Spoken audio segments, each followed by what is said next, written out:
আইনশৃঙ্খলা বাহিনীর চোখ ফাঁকি দিয়ে তিস্তা সড়ক সেতু পার হয়ে আরকে মহাসড়কের ওপর দিয়ে অভিনব কায়দায় গাঁজা পরিবহন করে নিয়ে যাচ্ছিল কুড়িগ্রাম রাজারহাটের মাদক কারবারি গাড়ি চালক মমিনুল ইসলাম।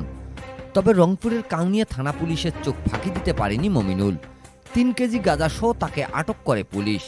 শুক্রবার তাকে মামলায় গ্রেপ্তার দেখে রংপুর আদালতে পাঠায় থানা পুলিশ।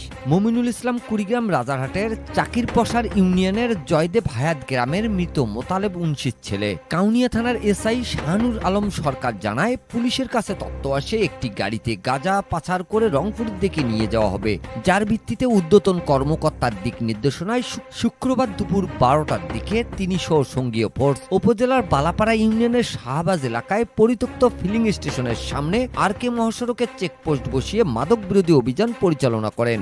কুড়িগ্রামের রাজারহাট থেকে রংপুরগামী একটি মিনি কাভার্ড ভ্যান তল্লাশি চালানো হয়। এক পর্যায়ে মিনি কাভার্ড ভ্যানের ভিতরে চালকের হেফাজতে থাকা অভিনব কায়দায় মোড়ানো 3 কেজি গাঁজা উদ্ধার করে পুলিশ। এই সময় আটক করা হয় মাদক কারবারি গাড়ি চালক মমিনুল ইসলামকে। পাশাপাশি মাদক পরিবহনে ব্যবহৃত মিনি কাভার্ড ভ্যান গাড়িটি জব্দ করে থানায় নিয়ে আসা হয়।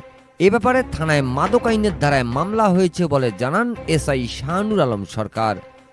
Mizanur Rahman, DRS news.